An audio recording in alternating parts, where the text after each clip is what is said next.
Kisah Para Rasul pasal 24. Paulus di hadapan Felix. 5 hari kemudian datanglah imam besar Ananias bersama-sama dengan beberapa orang tua-tua dan seorang pengacara bernama Tertulus.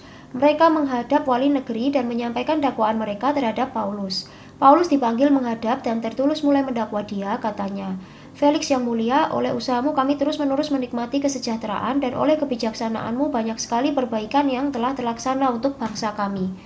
Semuanya itu senantiasa dan di mana-mana kami sambut dengan sangat berterima kasih. Akan tetapi supaya jangan terlalu banyak menghabiskan waktumu, aku minta supaya engkau mendengarkan kami sebentar dengan kemurahan hatimu yang terkenal itu. Telah nyata kepada kami bahwa orang ini adalah penyakit sampar, seorang yang menimbulkan kekacauan di antara semua orang Yahudi di seluruh dunia yang beradab, dan bahwa ia adalah seorang tokoh dari sekte orang Nasrani. Malahan ia mencoba melanggar kekudusan bait Allah. Oleh karena itu, kami menangkap dia dan hendak menghakiminya menurut hukum Taurat kami.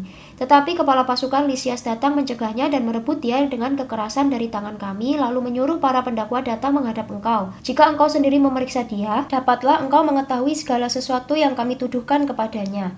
Dan juga orang-orang Yahudi menyokong dakwaan itu dengan mengatakan bahwa perkara itu sungguh demikian. Lalu wali negeri itu memberi isyarat kepada Paulus bahwa ia boleh berbicara. Maka berkatalah Paulus, "Aku tahu bahwa sudah bertahun-tahun lamanya engkau menjadi hakim atas bangsa ini. Karena itu tanpa ragu-ragu aku membela perkaraku ini di hadapanmu. Engkau dapat memastikan bahwa tidak lebih dari 12 hari yang lalu aku datang ke Yerusalem untuk beribadah. Dan tidak pernah orang mendapati aku sedang bertengkar dengan seseorang atau mengadakan huru-hara baik di dalam bait Allah maupun di dalam rumah ibadat atau di tempat lain di kota. Dan mereka tidak dapat membuktikan kepadamu apa yang sekarang dituduhkan mereka kepada diriku. Tetapi aku mengakui kepadamu bahwa aku berbakti kepada Allah nenek moyang kami dengan menganut jalan Tuhan, yaitu jalan yang mereka sebut sekte. Aku percaya kepada segala sesuatu yang ada tertulis dalam hukum Taurat dan dalam kitab nabi-nabi. Aku menaruh pengharapan kepada Allah sama seperti mereka juga bahwa akan ada kebangkitan semua orang mati, baik orang-orang yang benar maupun orang-orang yang tidak benar. Sebab itu aku senantiasa berusaha untuk hidup dengan hati nurani yang murni di hadapan Allah dan manusia. Dan setelah beberapa tahun lamanya aku datang kembali ke Yerusalem untuk membawa pemberian bagi bangsaku dan untuk mempersembahkan persembahan-persembahan.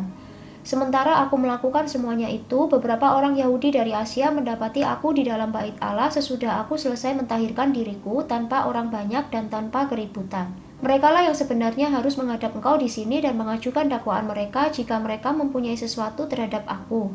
Namun biarlah orang-orang yang hadir di sini sekarang menyatakan kejahatan apakah yang mereka dapati ketika aku dihadapkan di mahkamah agama.